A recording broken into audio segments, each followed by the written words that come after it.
Gracias por sintonizar estos podcasts de la Universidad del Futuro. Estoy muy contento y es un gran privilegio compartir con personas tan diferentes, ¿cierto? Que aportan elementos al panorama cultural y educativo y que siempre están como trayendo historias nuevas, compartiendo sus trayectorias de vida, sus obras, sus reflexiones actuales. Y bueno, para esta ocasión pues estaré conversando con Iván Altafulla, pues él es músico y líder del proyecto Curacanto La Loma y bueno, vamos a estar hablando en este episodio, que es el número 107, eh, sobre música, sanación, sonoterapia y bueno, y algunas otras cosas que vayan surgiendo alrededor del encuentro. Bienvenido entonces, Iván, y cuéntanos un poco de tu historia y algo de presentarte pues a las personas que nos están escuchando quién es Iván y como cuáles han sido tus experiencias educativas y de tu formación, cómo te has formado. Háblanos un poco de eso para darnos un poco, darte a conocer. Bienvenido. Muchas gracias, Andrés. Muy contento de compartir este espacio tan importante, tan didáctico, que abre el espacio a nuevas propuestas de formación. Yo, como tú lo dijiste, soy músico profesional y de vida también. Vengo haciendo música desde mi niñez. Eh, lo que en este momento me está estimulando a generar un cuerpo de conocimiento importante y que ya llevo unos años cultivando la relación que tiene la música con los procesos de sanación.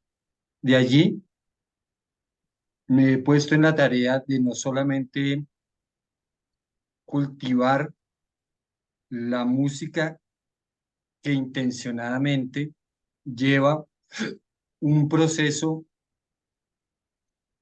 de acompañamiento de los procesos psicoemocionales y físicos de reconversión y de reconquista del equilibrio psicoemocional. También desde el punto de vista, si se quiere, científico, me he acercado a las herramientas vibracionales y creo que eso ha aportado muchísimo a la intención que subyace en toda la música que yo compongo y hago hasta el momento. Yo soy músico que estudié pues en varias universidades, donde logré obtener mi título es en la ASAP, en la Universidad Distrital. Y allí logré conectar con una especialización que es la especialización en desarrollo humano con énfasis en procesos afectivos y creatividad. Allí logré formalizar muchas de las herramientas de tipo terapéutico que estaba ya aplicando hacía mucho tiempo en contextos grupales e individuales. Y a partir de allí también se presentó la oportunidad de formalizar un poco más todas esas herramientas y ponerlas en un contexto académico.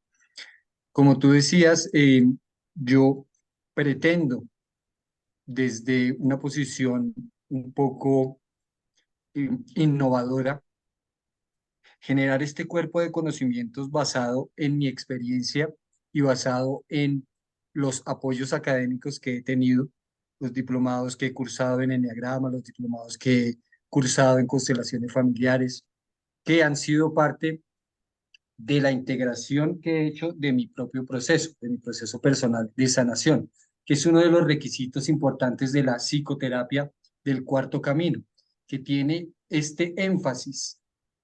En la medida en que tú hagas el proceso en ti, vas a tener las herramientas apropiadas para acompañar a los que quieren ser acompañados de esta manera, con esta metodología. Y está enlazado también muchísimo, muchísimo con el conocimiento de orden chamánico, de orden eh, si se quiere, con todo el pensamiento o la filosofía, la cosmovisión de, de la, de la cordillera de los Andes. También, por supuesto, lo que tiene que ver con el uso de medicinas, de plantas maestras. Y de allí también me he apoyado muchísimo en el conocimiento de algunos sabedores que confluyen en muchas de las ideas con palabras distintas, digamos, conceptos que se acercan muchísimo a lo que la psicoterapia eh, plantea. Ellos también le dan muchísima cabida a todo este pensamiento que también tiene muchísimo que ofrecer, tiene para los procesos de las personas. Entonces, como te dije, como les comparto también a todos los que están sintonizados y escuchando este, esta conversación con Andrés, que soy músico básicamente con las inquietudes que un ser humano que ha tenido una herida importante, sagrada, como la tenemos todos, eh, tuvo en su momento la necesidad de acudir a ciertas ayudas y a partir de ahí me encaminé para acompañar a otras personas a que también encuentren su sanación, su equilibrio.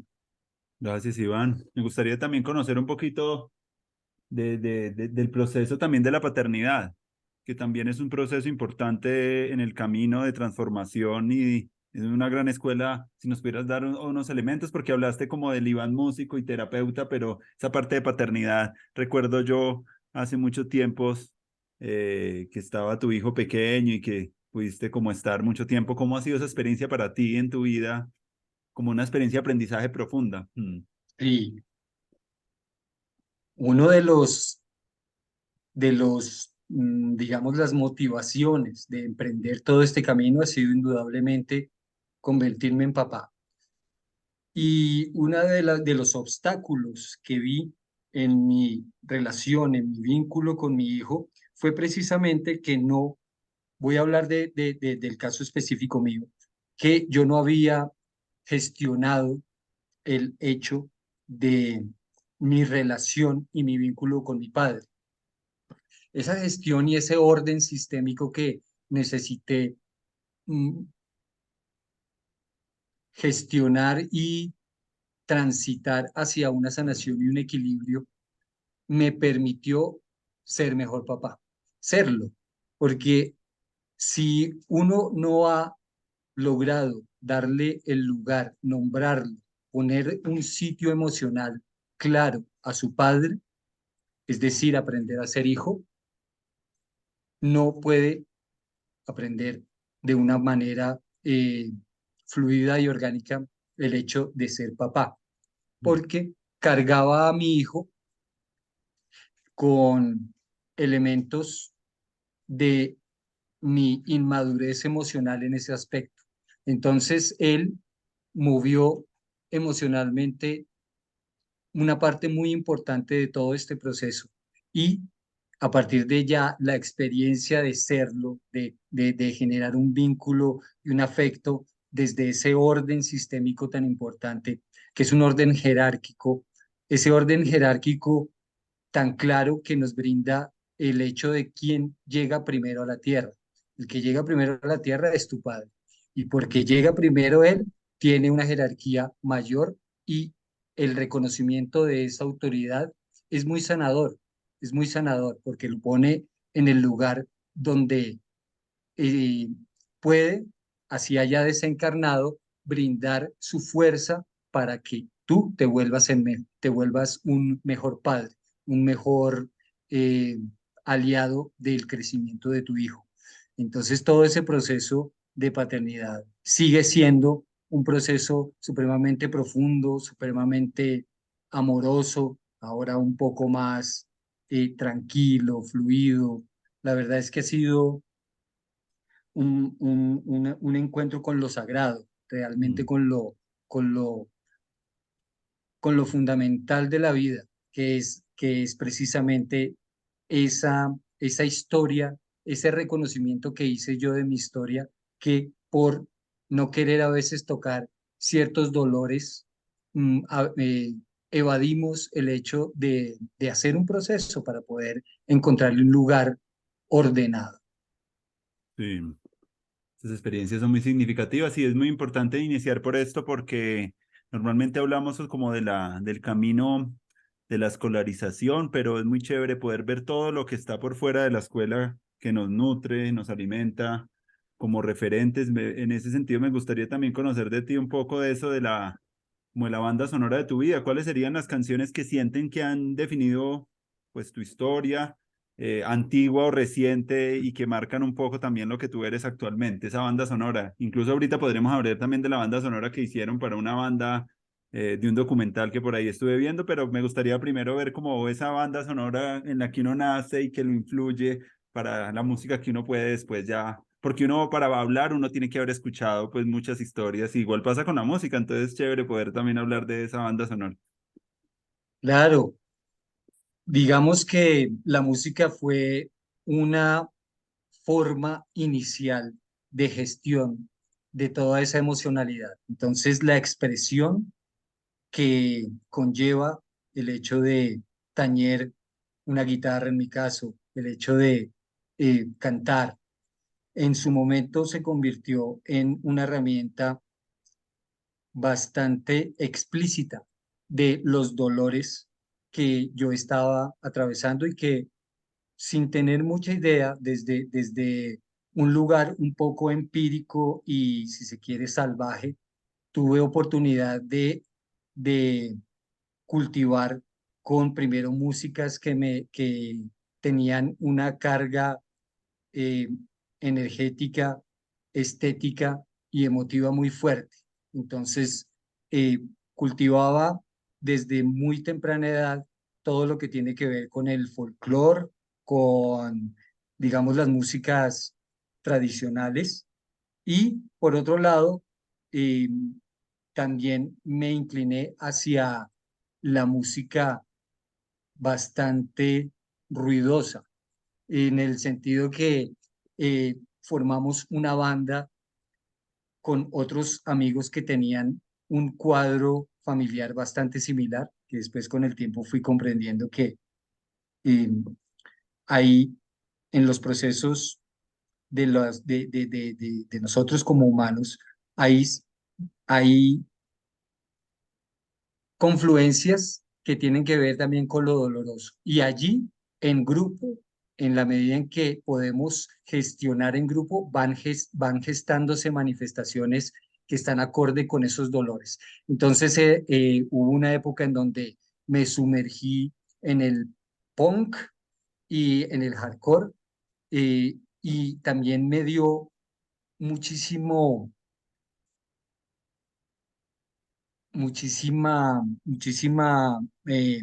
un primer encuentro con la composición, con el hecho Mm. de componer, ponerme en el apuro de expresar desde un lugar, si se quiere, bastante auténtico, como te dije, salvaje y si se quiere, primitivo, primordial, de una primera expresión que estaba muy em, influenciada por la rabia, por el dolor, por la crítica, una crítica más de tipo intersubjetivo, es decir, más hacia afuera, no tanto mirándome a mí. Entonces era un grito como de, de,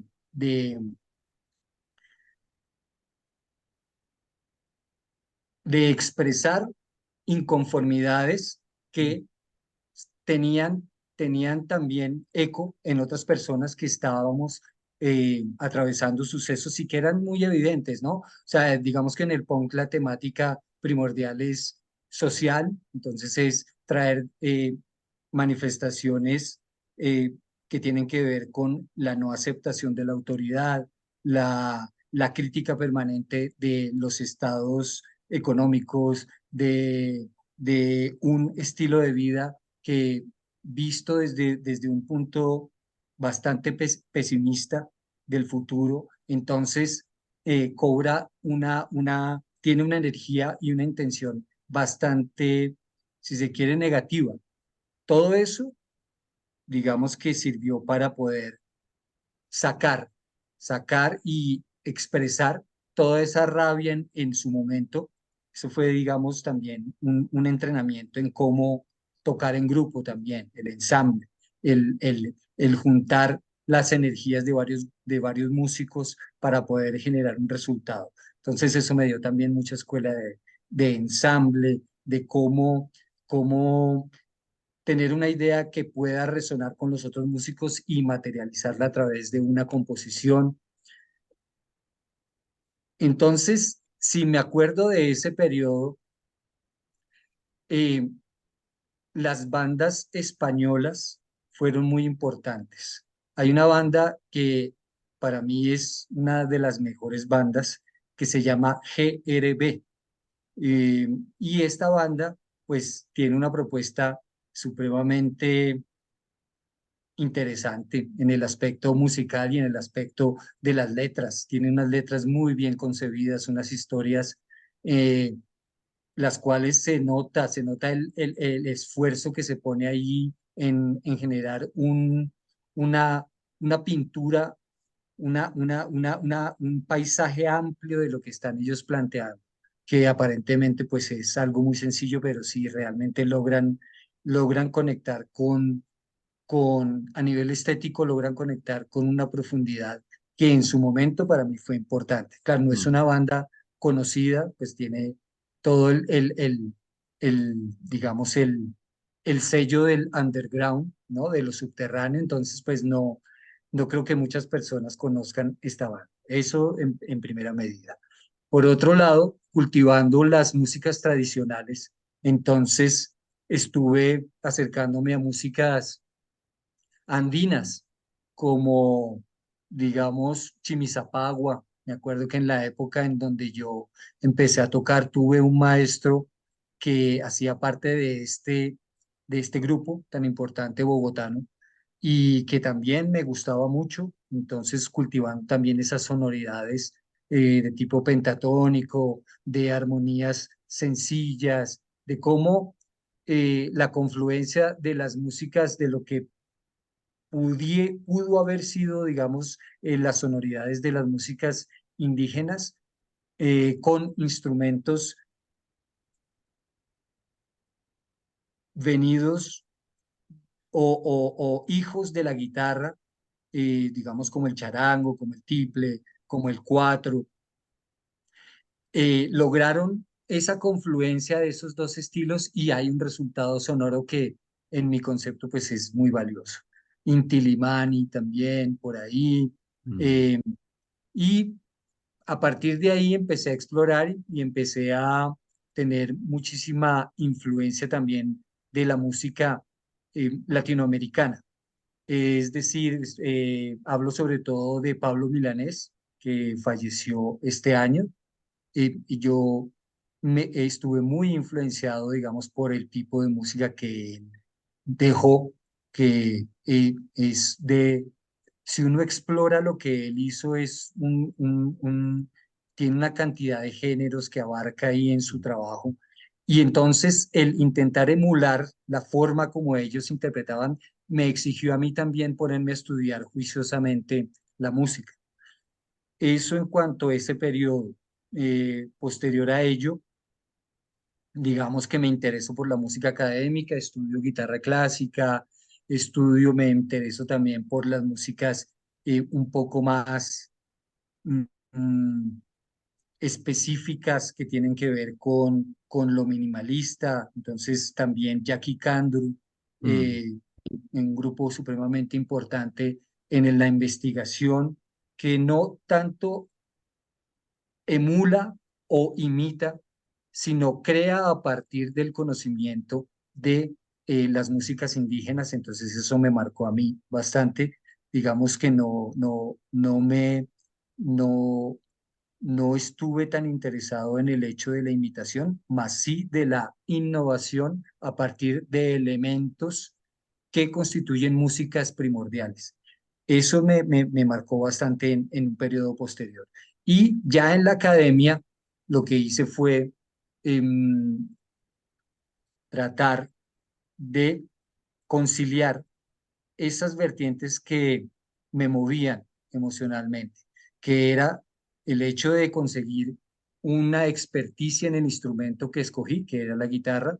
Entonces todo el repertorio de guitarra clásica me lo devoré y eh, también con un énfasis en los compositores latinoamericanos. Entonces, aún hoy lo que hago en mis conciertos como solista, que aún lo que hago es ejercitarme como concertista, es escoger obras de compositores latinoamericanos en su mayoría. Entonces te estoy hablando de Villalobos, de Leo Brauer, de Mangoré, de Gentil Montaña, que realmente son compositores de una talla muy, de una complejidad Mm, en el instrumental muy alta y de una concepción compositiva supremamente sólida. Entonces, a partir de ahí también me nutrí y quise generar un diálogo entre estas músicas y las músicas populares, que también fueron parte de, de toda esta construcción. Esa construcción de lo popular o lo tradicional, digamos, sobre todo la música colombiana, también en un momento me interesó muchísimo, la música del Caribe, la música del interior, pasillos, bambucos, eh, todos los ritmos que tienen que ver con la cumbia, la mm, gaita, la tradición del porro, y a partir de ahí también con, digamos, la influencia de unos amigos maestros importantes, me interesé un poco en la improvisación en el jazz.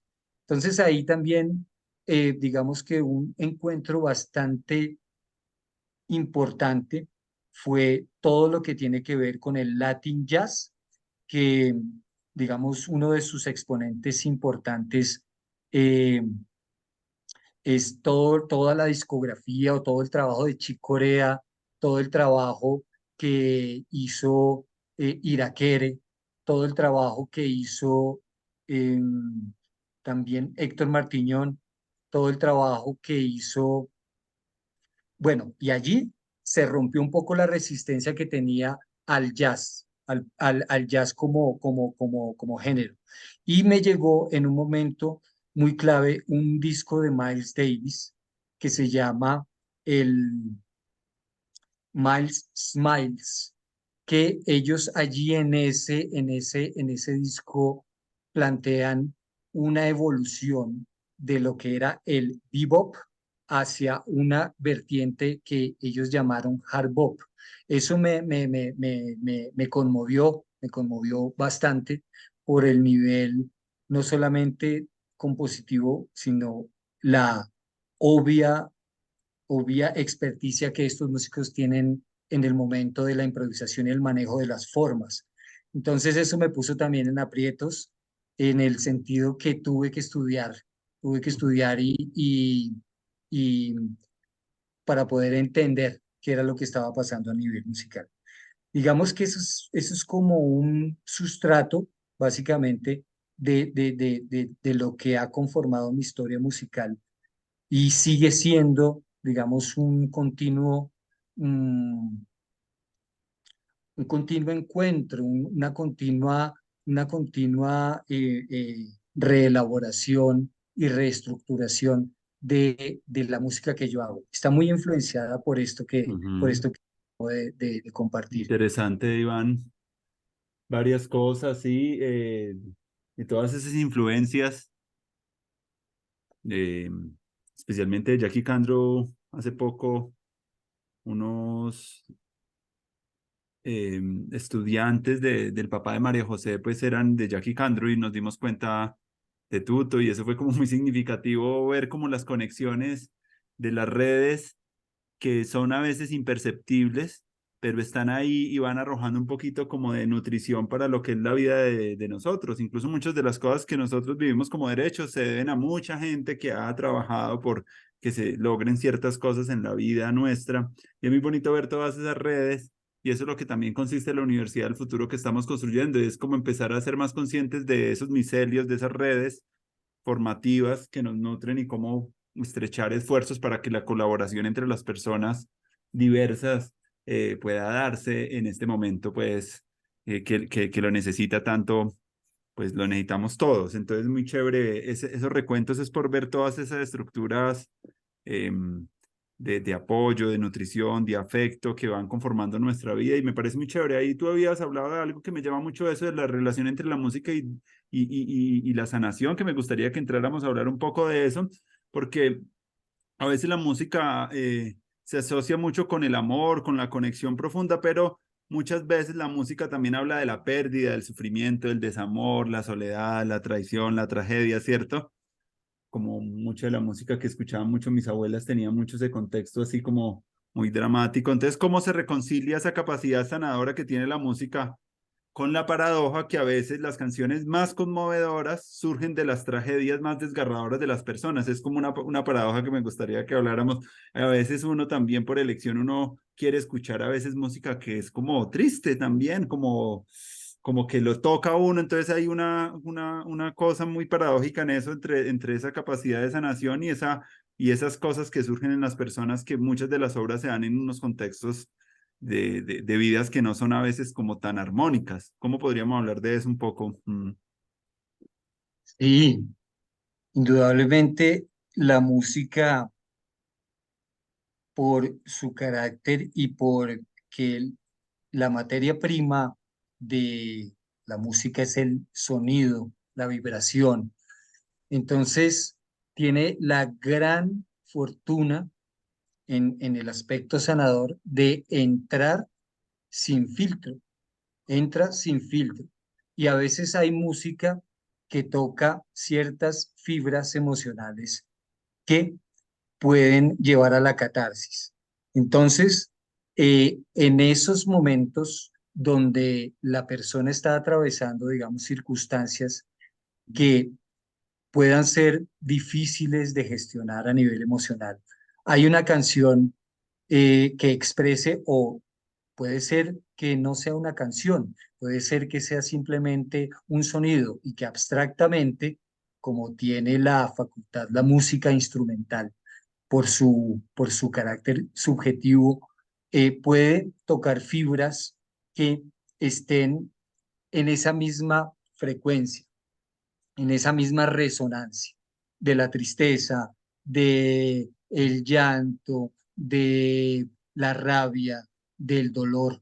Entonces allí encuentra resonancia en el proceso individual emocional que está viviendo la persona específicamente. Por eso se escoge cierta música en los procesos terapéuticos que muchas veces nos lleva no al equilibrio, sino a la expresión del dolor, a la Mm, expresión de la catarsis que se requiere dentro del proceso de sanación.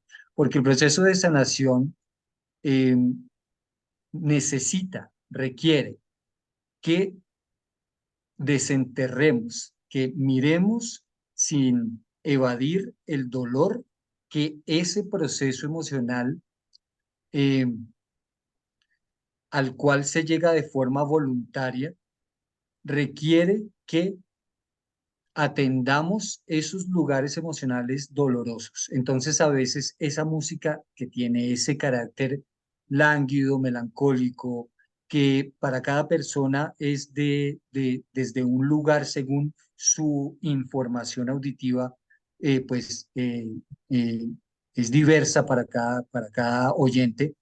A unas personas las lleva, digamos, al llanto, a otras personas las lleva a la melancolía, a otras mm, personas las puede llevar al dolor. Entonces, dentro del proceso terapéutico se utilizan también, por eso yo hago énfasis en que la sonoterapia utiliza no solamente música, sino también sonidos, ujú, sonidos específicos. Y esos sonidos a veces que son específicos, que pueden ser concebidos no desde un lugar estético de la organización de esos sonidos para que se vuelvan música, sino sonidos específicos que lleven a la persona a unas catarsis que se necesitan dentro del proceso terapéutico. Entonces, estas canciones que tocan a veces, como tú dices, lugares comunes que nos atraviesan a todos como humanidad. Ujú, Eh, a veces propician digamos, estas profundidades que necesitamos tocar dentro del proceso terapéutico. Lo que tú mencionaste de la elección.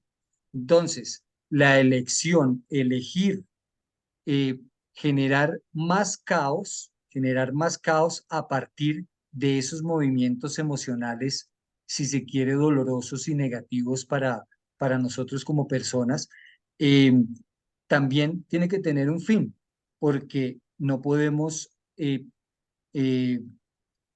ejercitar la madurez emocional a partir de solamente el caos. Entonces, se llega a ese caos, se abre emocionalmente la persona a que exprese su dolor, a que exprese de forma contenida eh, ese dolor, esa angustia que ha estado de pronto represada y que no ha sido posible contactar de forma como de una forma profunda y de una forma que sea efectiva, efectiva en el aspecto que se exprese totalmente y que pueda ser el principio de una sanación y de quitarse un poquito el peso de lo que ha estado ahí represado. Entonces, a partir de ahí viene la construcción de intencionadamente de elegir música que ujú, propicie un equilibrio en la persona. Entonces, allí intencionadamente el terapeuta o la persona que está entrenada en este aspecto sabe apoyarse de la música en el aspecto ya de la consecución del equilibrio y de la sanación de ese proceso. Claro, estoy hablando de procesos que por lo menos abarcan 7 sesiones de tipo individual. No es que se haga todo de una vez en una sola sesión. Eso lleva lleva un proceso, por lo menos, como te digo, de 7 sesiones. Cuando es grupal, digamos que tiene otro tipo de manejo. Entonces, allí ya viene el estudio específico de cómo las frecuencias, hay cierto tipo de frecuencias que afectan ciertos órganos, hay ciertos tipos de frecuencias que afectan específicamente la memoria, hay ciertas frecuencias que afectan específicamente el movimiento, que afectan la estructura ósea, que afectan los órganos blandos. Entonces ahí ya viene la especificidad de lo que los sonidos y la vibración necesita para que sean utilizados de forma intencionada y elegir esas músicas o esos sonidos que estén acordes con el proceso que la persona va atravesando, que va transitando. ujú. Eso me parece clave, eso del sonido, que es algo también que uno siente cuando uno también va hacia ciertos lugares naturales. Yo creo que una de las fuentes del bienestar, además de los paisajes, los aromas, también se ve como el silencio y los sonidos, porque pues no hay un silencio absoluto, sino como que uno llega recargado es porque incluso duerme mejor, sueña mejor, porque como que el estar rodeado de todos esos sonidos también como que trae un cierto bienestar. Eso por un lado, que lo han notado muchas personas, lo nota uno desde la experiencia fenomenológica directa de estar en un espacio así, pero por el otro lado también uno nota, por ejemplo, yo como educador y como persona que está como en ámbitos educativos, me he dado cuenta también, y lo he explorado, es que cuando uno canta grupalmente, eso genera también una resonancia y unas capacidades de conexión entre el grupo, emociones. Y me gusta muchas veces, cierto, pues yo no soy músico, pero me gusta arrancar mucho con música a mis clases y he empezado como a aprender pues ciertas cosas de la música de una manera amateur para brindar herramientas en los espacios pedagógicos como principio de conexión, un principio que yo lo veo que es muy rápido, es muy efectivo y logra mantener la atención, la concentración y un estado de ánimo que a veces uno busca y se puede mezclar un poco también con lo corporal, como juegos corporales y del canto. Yo creo que el canto es algo importante, me gustaría también hablar del canto Hace poquito leí un estudio donde hablaban del nervio vago, que es un nervio que atraviesa como todo nuestro cuerpo y enerva todos nuestros órganos y está relacionado con el sistema parasimpático, con aquellas actividades que hacemos que son involuntarias, como el ritmo cardíaco, la respiración, la digestión. Y ese nervio se puede estimular, pues, a nivel terapéutico, pues con electricidad y todo eso, pero hay unas maneras también como el canto puede estimular ese nervio y eso puede lograr que las personas a través del canto puedan crear una suerte de bienestar y aliviar como la ansiedad, el estrés.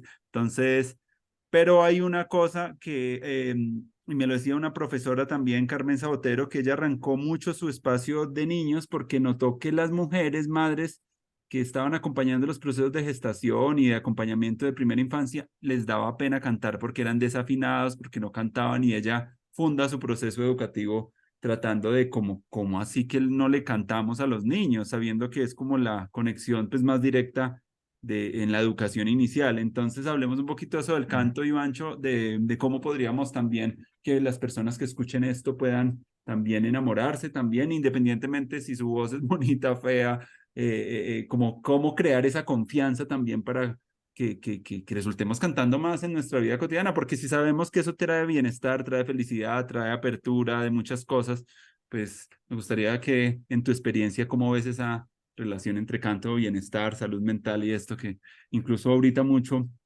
después de pandemia, ha salido mucho el tema de la salud mental como un eje central en los procesos formativos y que están resolviendo, pero muchos maestros tienen miedos alrededor de su propio canto y de su propio lenguaje porque no tienen eso. Y incluso la academia también ha sido muy fuerte con aquellas personas que quieren estudiar porque como que limitan mucho que para entrar se requiere ya como una formación previa muy fuerte. Entonces me gustaría que habláramos de eso un poco. Mm. Claro que sí, Andrés. Pues ahí tú estás haciendo una síntesis muy importante de la aproximación y la resistencia que se ha generado en nosotros en cuanto al uso de la voz. El, lo que tú dijiste también de la afectación directa del sistema nervioso, en este caso con el ejemplo del nervio vago, es también eh, un ejemplo paradigmático de lo que el sonido a nivel clínico y científico ya ha logrado generar. Digamos que nosotros en el estudio de los sonidos y la profundización de este estudio y de los resultados que de forma empírica y de forma, digamos, dentro del paradigma científico se ha comprobado, es que una de las afectaciones positivas que tiene el sistema nervioso es la exposición a frecuencias puras, a tonos puros. Y esos tonos puros los provee un aparato. Ese aparato es un aparato desarrollado también por personas que tuvieron la claridad de que el sonido impuesto en las personas puede sanar. Puede sanar lo físico, puede sanar lo psíquico y puede sanar lo emocional. O sea, es una sanación de índole integral.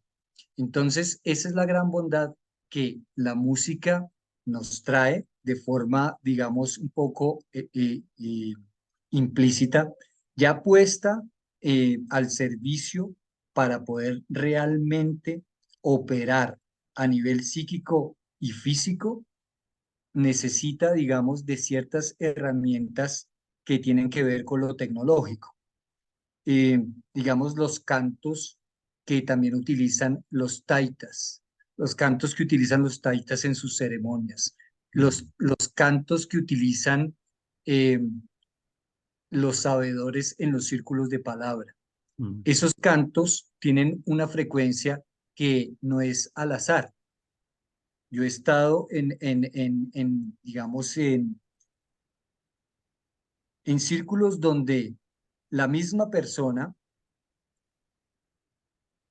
impone un o hace de un espacio sonoro en un momento específico donde el pensamiento colectivo necesita de ese canto y ese canto siempre es el mismo y siempre es en la misma frecuencia. Entonces, ellos saben lo que están haciendo, ellos saben lo que están haciendo. Y también en el caso de ya del uso de aparatos específicos que nos permiten generar esos tonos puros, esas frecuencias puras, pues también eso es muy específico y puede operar. Es más, lo que hacen con ultrafrecuencias es imponer esta ultrafrecuencia a un tumor y lo deshacen a través de la imposición de esta ultrafrecuencia al sitio específico donde se encuentra el tumor y ya no tienen que abrir a la persona. Mm, El caso de la ecografía también es un uso específico del sonido. El caso de la refrigeración de alimentos a través del uso de las infrafrecuencias. Es algo que también están haciendo y están generando que las células, digamos, de los alimentos perecederos eh, bajen su dinámica a unos niveles que el frío no ha podido llegar. Es decir, es mucho más efectivo. Lo que pasa es que estas tecnologías también son tecnologías supremamente costosas. No están al alcance de todo el mundo, entonces por eso, digamos, en nuestros países, pues no operan de forma, digamos, las EPS no ofrecen este tipo de procedimientos. Eh, Eso por el lado, digamos, de la afectación positiva de los sistemas que nos conforman como seres humanos. Eh, Ahora, me llevaste a un lugar con eso de la no aceptación de la propia voz.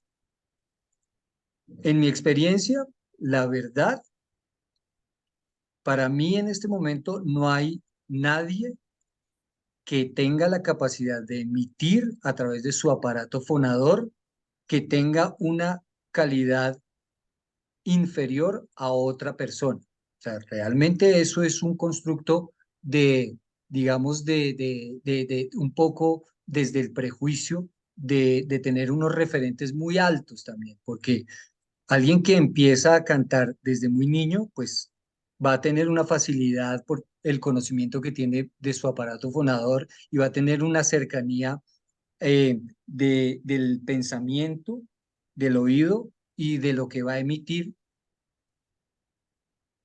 va a tener una facilidad en ese proceso. Ese proceso es un proceso de entrenamiento y que se debe hacer desde el habla de cómo ser congruente, cómo ser a través de la palabra. Entonces, eh, yo me veo reflejado en esa historia que tú narras de tener una cantidad de prejuicios y creencias limitantes en el aspecto de, sí, que no, yo canto muy feo, yo ujú, canto muy feo porque además otras personas también se encargan de poner esa limitación en uno. Entonces también el hecho de empezar a utilizar la voz implica primero reconocimiento de ese aparato fonador, reconocimiento a un nivel físico, reconocimiento de ciertas herramientas específicas que son el aire, el uso del aire, cómo voy a emitir la voz. Si yo no tengo una claridad o una manera de respirar armoniosa, pues va a ser muy difícil también que yo cante. Eso es digamos, la materia prima del canto es el aire. mm, Y también el hecho de acercarse a generar un coraje, una valentía de emitir la voz, dejar ujú, que salga la voz y no importa. Bueno, sí, al principio voy a estar desafinado, por supuesto porque pues nunca lo he hecho, pero mi deseo es generarme bienestar y generar reconocimiento, autorreconocimiento y autovaloración a través de la voz, a través de lo que digo y digamos que eso de manera sofisticada sería a través de lo que canto. Esa sofisticación tiene que ver con parar y estar atento a ese proceso de emisión de esa voz, de emisión de esa frecuencia. Entonces puede uno empezar a cantarse a sí mismo. Yo recomiendo mucho Ujú. la boca chiusa, boca cerrada, que es un ejercicio que utilizan los cantantes, que es labios juntos y empezar a emitir una nota pedal.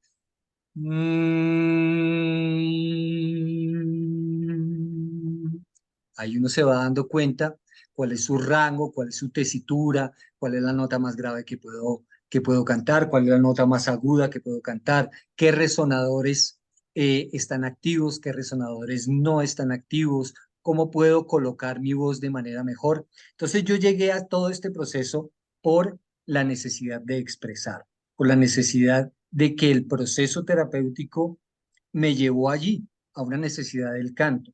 Entonces, aquí también vale la pena que te cuente acerca de un proceso que he ideado dentro de estas exploraciones formativas que he estado diseñando, que es los talleres que llevan ese mismo nombre de mi proyecto, que es el resultado de todo esto. Son talleres que los hemos nombrado como cura canto, porque hacemos allí en lo explícito del nombre que el canto cura y también eh, la palabra del curaca, que es precisamente este sabedor indígena que utiliza el canto para acompañar sus procesos de reconquista del equilibrio organísmico, del equilibrio psicológico, del equilibrio emocional. Entonces, allí yo he diseñado una metodología específica que invita a las personas, sobre todo que no cantan, a que se den la oportunidad. Y esa invitación es metódica. Es decir, vamos a una serie de de pasos para que la persona reconozca su voz y a partir de allí empiece a permitirse cantar. Entonces, ese fue mi proceso y ese proceso, digamos que lo comparto yo desde ese lugar de conocimiento e integración del proceso que hice yo al también tener una cantidad de limitaciones, sobre todo de tipo psicológico en el momento de querer cantar, porque para mí fue una necesidad imperante. Antes de entrar a hablar de esos cursos que me parecen fantásticos, quiero hacer como profundizar en otras cosas que son muy importantes para la pedagogía. Tienen que ver con el tono. No solo lo que decimos, sino cómo lo decimos. Digámoslo, podemos utilizar el sonido, digámoslo, para la sanación y todo esto, pero cómo podemos utilizar previamente ese sonido que lo usamos todos los días para dignificar, para poner una palabra más dulce, para honrar a las personas, para reconocer al otro cuando tenemos conflictos, para poner las situaciones difíciles en el tono adecuado. Y eso a veces es también sonido, ¿cierto? A veces es sonido esa conversación y muchos de los problemas que tenemos a veces interpersonales con las personas en las relaciones se ven mucho no tanto a lo que decimos, sino cómo lo decimos, a nuestra expresión corporal. Y creo que es muy importante en pedagogía también hacer esa reflexión de nuestra propia musicalidad, de cómo decimos nuestras cosas, de nuestro tono. Incluso para mí, como soy una persona que soy muy de la palabra, por las tradiciones familiares de donde vengo, pero también porque me gusta mucho la palabra, las veces que he quedado sin voz he entrado como en depresión. Un día tuve un problema vocal en la pandemia y me sentía como reducido en toda mi subjetividad. Y yo decía, juepucha, ¿yo qué hago sin esto? Porque para mí es tan importante, me gusta hablar, me gusta conversar. Y también entonces como que la pandemia me dio también ese trabajo de ver como tan importante que es para mi identidad el tener la voz. Y también en ese trabajo con la sombra que hice en pandemia, que pues lo trajo mucho ese momento duro de la vida, me di cuenta de que también, a pesar de que he sido muy melómano toda la vida, escuchaba mucha música y me saturaba de música a veces para evadir el dolor.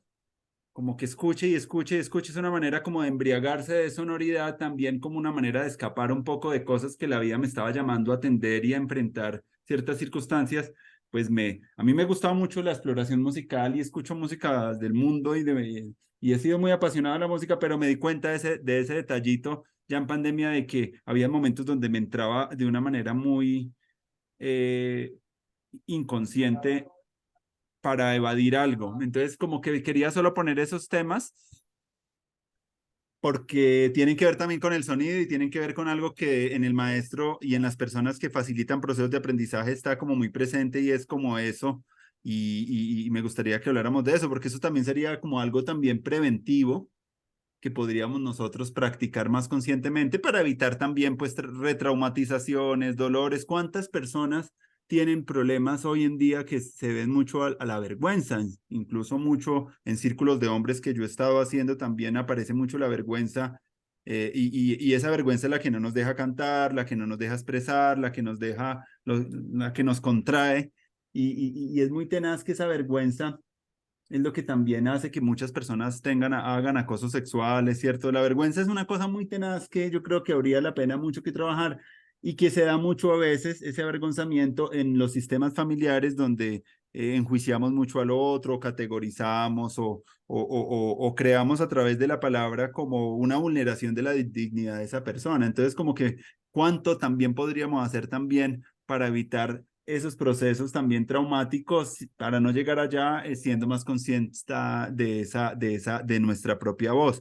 Y otra de las cosas que quería agregar, estoy proponiendo muchos temas, pero el último que quisiera agregar en esta mezcla es que he encontrado yo en mi práctica personal alrededor del canto como una mayor claridad, la cuestión con la claridad. Yo no lo he sabido explicar, pero hay una cosa particular. Yo no sé, de pronto eso de claridad también es como confianza, como que el canto está muy relacionado con la confianza y en situaciones donde ha habido pérdida de la confianza o donde las personas no se sienten con esa potencialidad para la confianza, parece que el canto como que trae una claridad, pues como una honestidad, como poder decir las cosas, no atragantarse tanto con las cosas, porque a mí también me costaba mucho y eso también fue el trabajo también, todo ese trabajo que te estoy contando es un trabajo como muy personal de darme cuenta de que ser más consciente de cómo cuáles son nuestras formas de agresión. Y me di cuenta de que mi forma de agresión es como más pasiva. No soy alguien que sea como así peleando y luchando fuerte, sino como que también uso la voz y la palabra. A veces como en esa inteligencia que tengo con la palabra también me permite la ironía y dañar a los demás, ¿cierto? Entonces como que es muy interesante todo eso, como que se le convierte la voz en uno en un método de autoconocimiento mucho más grande y que sería muy chévere que las personas que escuchen esto, pues que hagamos un poco de esa conciencia de esas voces, de las voces también que tenemos interiorizadas, de todos esos relatos, porque eso nos lleva también a un proceso de transformación pues bien radical y que no sea de la noche a la mañana, sino que uno lo puede ver viendo. Y que también la otra cosa que experimentaba con la voz es que también es algo que se va ensanchando. La misma práctica y la técnica es algo que no puede tener un registro así como que se va, yo lo siento así como si se fuera estirando. Y ese estiramiento puede haber también con una flexibilidad cognitiva a la hora de responder frente a las circunstancias que nos tienen la vida. Pero si yo tengo la voz así contraída, ¿cierto? Como que voy a tener un mundo interior más reducido, no sé, como para agregar en la mezcla de esos temitas personales. Súper, qué agradable que, que te permitas también compartir ese proceso tan importante. Eh, bueno, lo primero es que, primero que, digamos, puedo aportar allí a esa primera, a ese primer llamado que haces tú del tono. El tono como concepto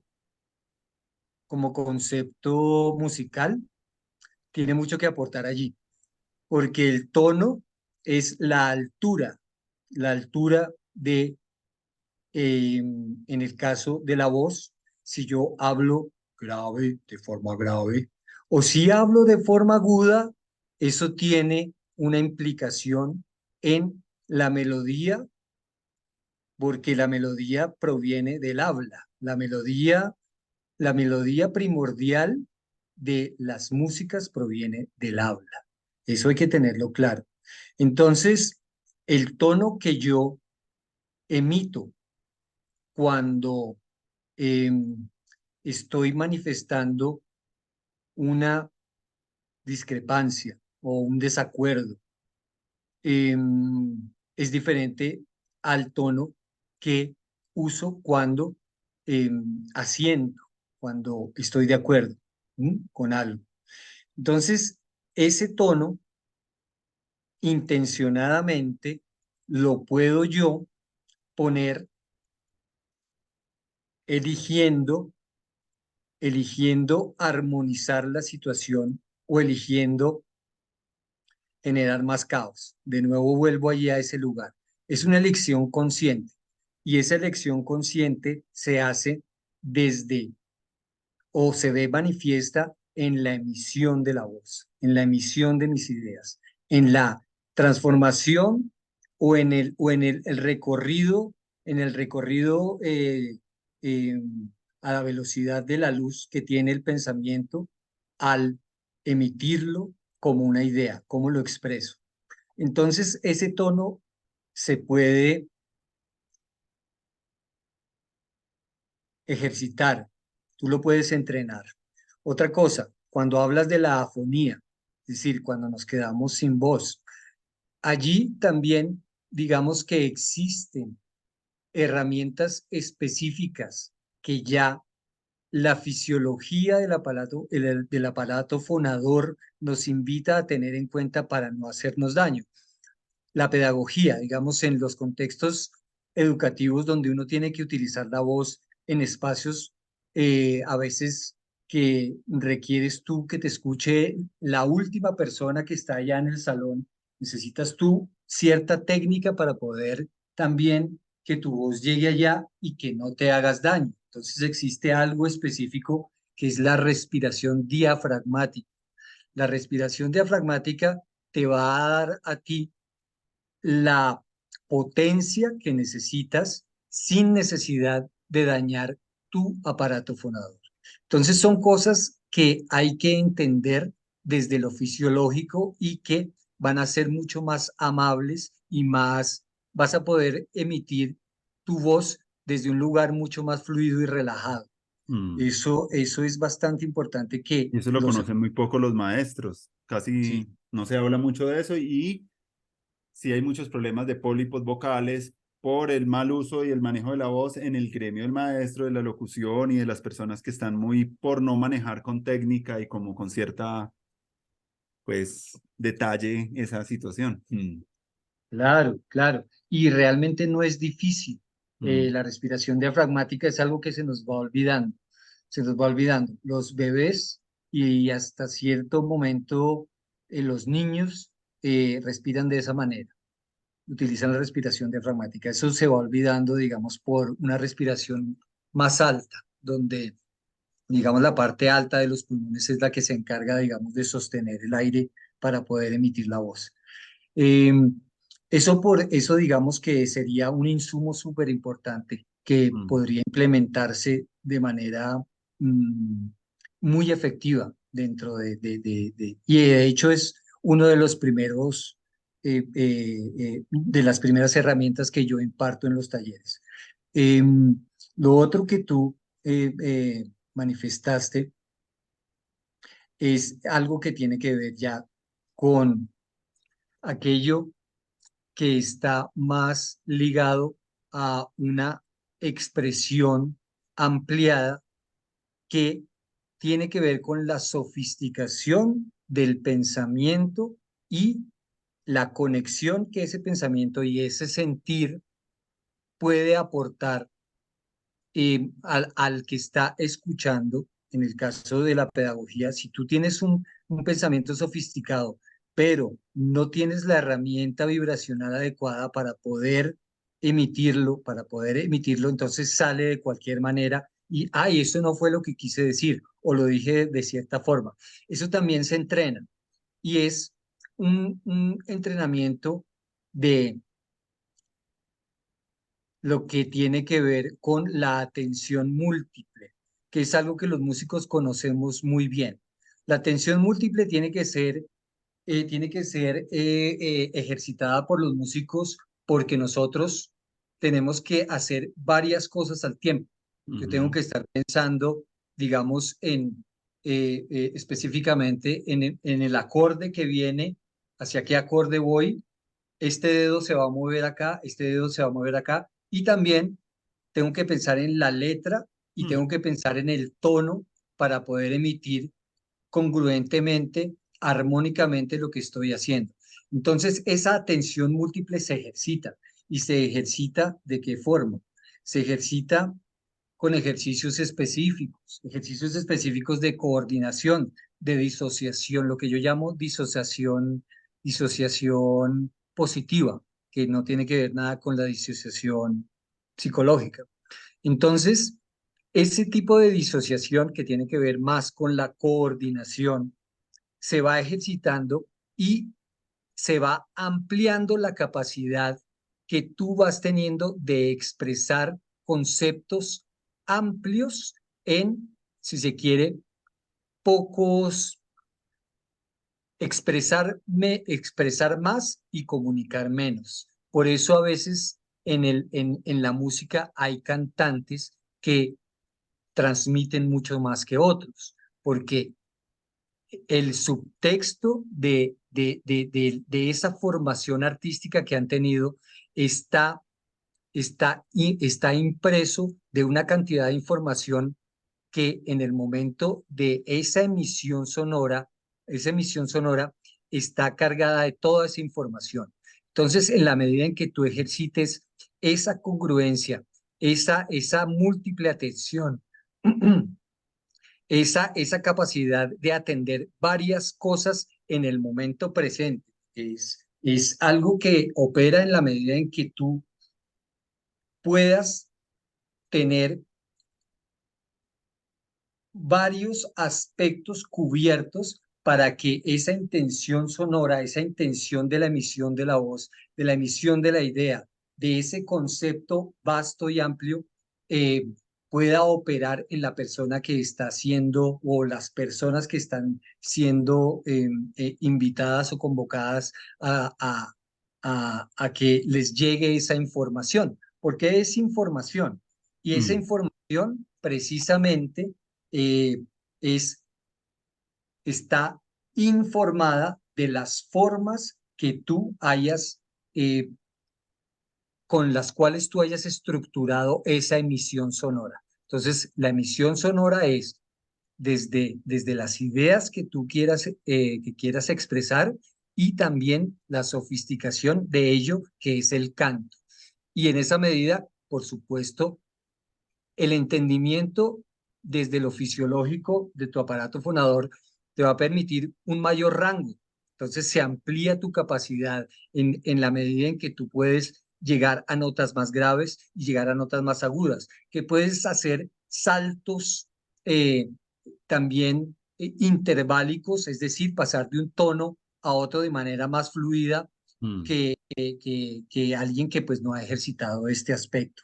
Y también el hecho de tener ideas que acompañen esa emisión sonora. Es muy importante que uno cuando está hablando, pues es mucho más evidente. Cuando está cantando, que tenga un marco de referencia amplio para que la información que está contenida en ese tono, en esa melodía, esté cargada de una emoción, de un sentir que tú quieras transmitir, porque la intención siempre debe estar presente en lo que se hace, a medir, mm.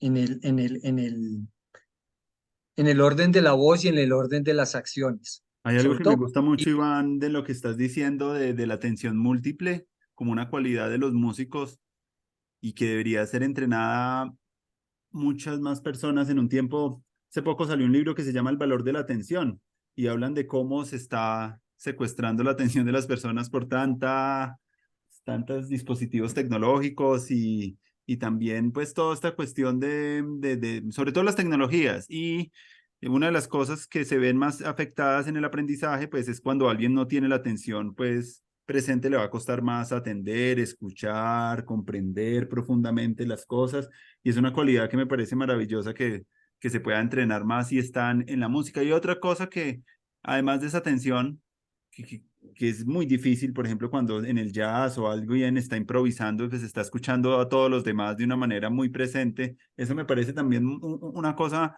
que valdría la pena hablarla y es como la relación entre la escucha y la improvisación, porque los niños improvisan y juegan y son más lúdicos, como entrenarnos en herramientas que nos permitan a través del sonido también a improvisar y a no temer, no, a veces no como lo hacen los chicos en el rap, que lo hacen maravillosamente, en el bullerengue, que improvisan, que siempre se están inventando letras. Esa actitud de la espontaneidad para los aprendizajes me parece de un gran valor y yo la he estado como practicando porque yo lo veo que está mucho en esa música que es canto y respuesta donde en el soneo, ¿cierto? En la salsa, hay mucha música que tiene como ese valor de que siempre se está inventando la letra y jugar con eso me ha parecido, a pesar de que no soy muy diestro en eso, pero hacerlo como que es divertido, es lúdico. Recuerdo un taller que hizo Ciro Baptista acá en Bogotá y hacían un círculo y ponían unos ritmos ahí, claro, musicales, ahí muy, muy, muy sencillos. Y había que salir al centro a crear una improvisación. Pues estábamos en que ese taller estaba siendo impartido para músicos cuando me tocó a mí.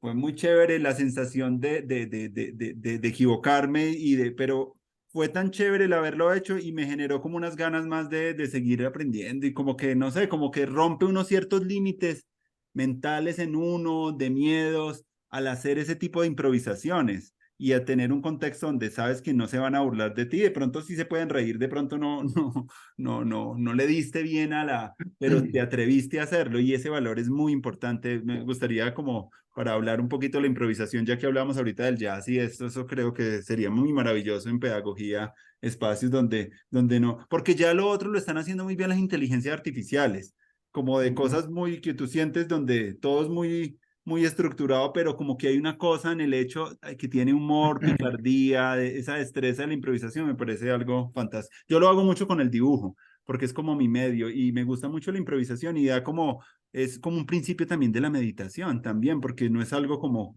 es algo como fresco, no es algo que estás repitiendo, sino que estás como tratando de inventarte algo nuevo. Me parece eso bonito. Y eso en la pedagogía es importante. A veces el profesor está hablando de un tema serio y cuando de pronto crea un chiste o crea una ruptura o hace un poco algo más lúdico, como que eso genera también como un alivio o baja la voz, la gente empieza a tener más atención concentrada, como que todas esas herramientas sencillas me parecen potentes, hablando pues del sonido, de la música y del canto. Mm, Claro que sí. Pues la improvisación es algo innato en el ser humano, la verdad, porque está ligado, muy ligado a la creatividad. Y la creatividad, desde el punto de vista terapéutico, tiene un aporte muy grande como concepto. La creatividad es la capacidad de resolver problemas. Entonces, cuando tú te viste allí en ese círculo, te pusieron en un problema. mm, Te pusieron en el problema de generar algo a lo cual no estabas habituado. En la música, los que estamos formados, los que tenemos esta formación, es un permanente reto. Entonces, lo que se hace allí, dentro del ámbito de la improvisación, es ejercitarlo.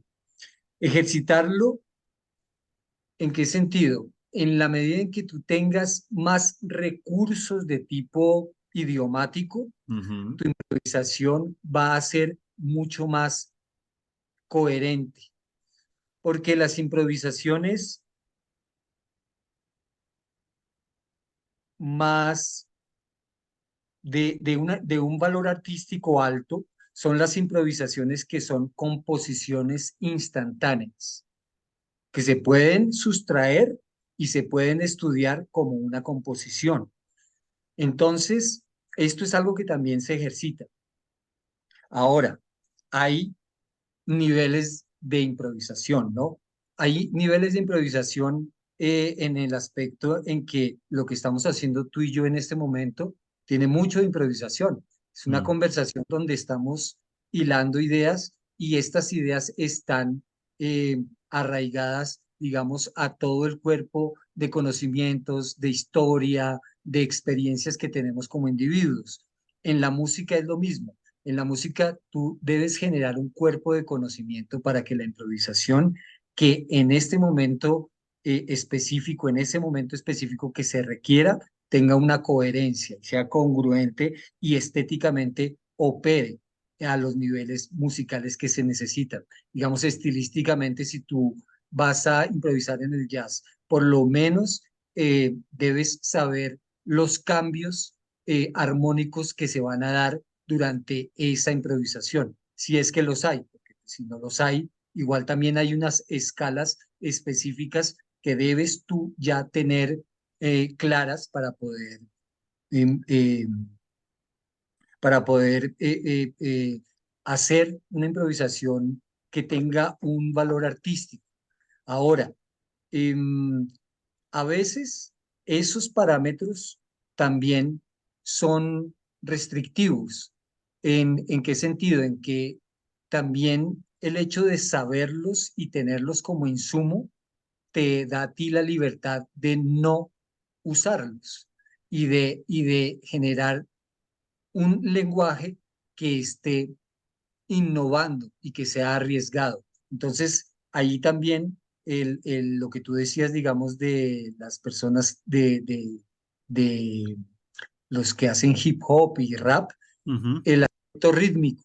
Cuando mm, tú tienes también claridad de lo que se está sucediendo a nivel rítmico en la música, va a ser mucho más fácil que los errores de tipo melódico sean muy bien resueltos. ujú. Entonces, la verdad es que en la improvisación no, los errores no son vistos como errores.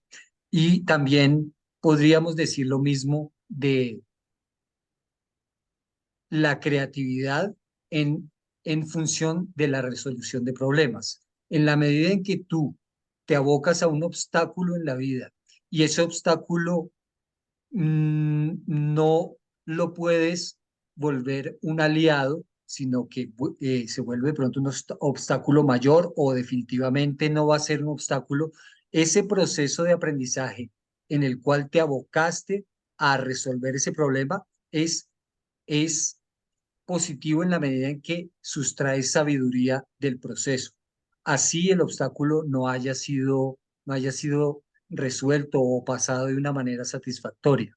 Mm, Entonces, en la música, los errores no son errores. Simplemente, sobre todo en la música improvisada, los mm, errores son mm. oportunidades de aprendizaje y oportunidades para apuntarle a un objetivo estético mayor, de pronto de mayor calidad.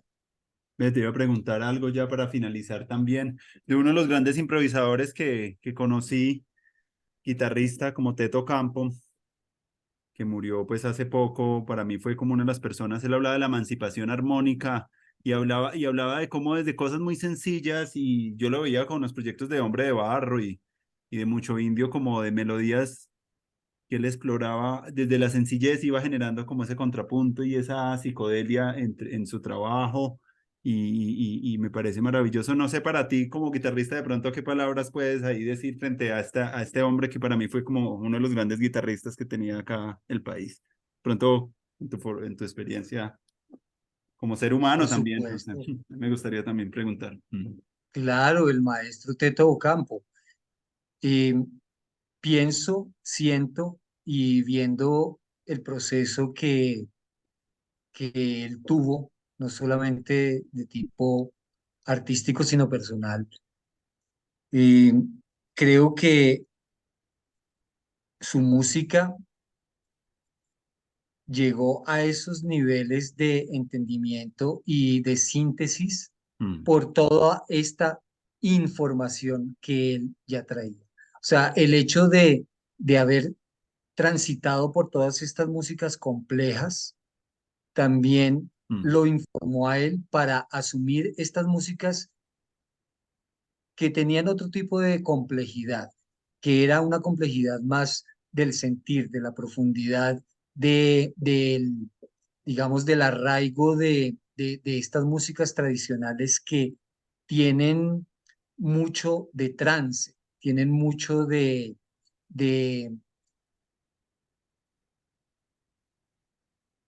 si se quiere, también de la intención de que los sonidos generen una sensación y un paisaje y que dejan apertura a que el oyente se conecte con ellos desde su lugar específico, desde su lugar individual, desde su historia.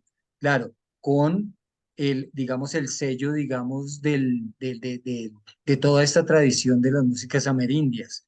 Entonces, sí, por supuesto, Teto es un gran referente y como instrumentista, como innovador en el sentido en que él también, al igual que Jackie Candru, al igual que Curupira, toma, toma músicas que están enmarcadas dentro de un contexto tradicional y las pone para generar una nueva estética que sea un poco con una intención de actualización para todos nosotros que pues estamos Mm, también influenciados por otra cantidad de estéticas bien diversas, ¿no? De toda índole. Entonces, pues sí, para mí, mm, Teto Campo, pues además de ser un maestro, compartimos también muchos momentos, compartimos escenario, compartimos eh, palabra. Él también me dejó a mí como instrumentista muchas apreciaciones que tengo muy en cuenta en el momento de tañer mi guitarra. sí, sí.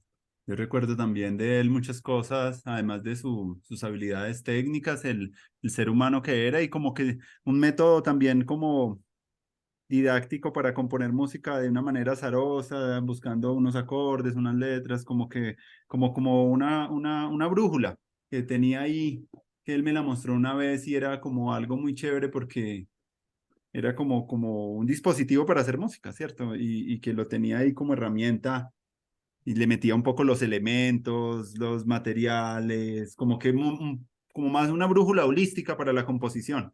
Y bueno, también quedó eso por ahí. Bueno, no, Iván, pues ha sido una conversa muy chévere contigo. Hablamos de muchos temas muy importantes para la educación, para nosotros como ciudadanos. Son temas que buscamos que tengan, pues, eh, significa- sean significativos para las personas y puedan acercar a la gente a como a temas diversos y no sé con qué te gustaría cerrar y ya pues ya vamos cumpliendo nuestra hora de encuentro y ha sido muy maravilloso todo lo que nos has contado y tu inspiración, tu música, tus proyectos y bueno, con lo que quieras cerrar estaría muy bien. Mm. Bueno, Andrés, te agradezco este espacio y aprecio mucho que esta conversación haya tenido el tono que ha tenido. Eh, bueno, quisiera invitar a los que escuchan a que se acerquen a estas herramientas, a que se acerquen a mi trabajo. Lo pueden encontrar como Curacanto. Estoy en Instagram, estoy en Facebook, estoy en YouTube. Ahí también pueden apropiarse de todos estos temas que tienen esta intención terapéutica para que los canten.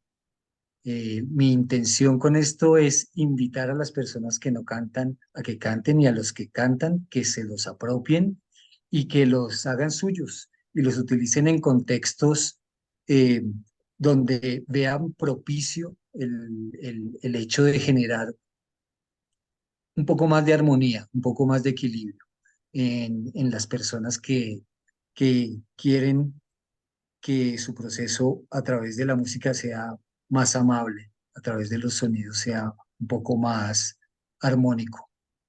Eso, Andrés.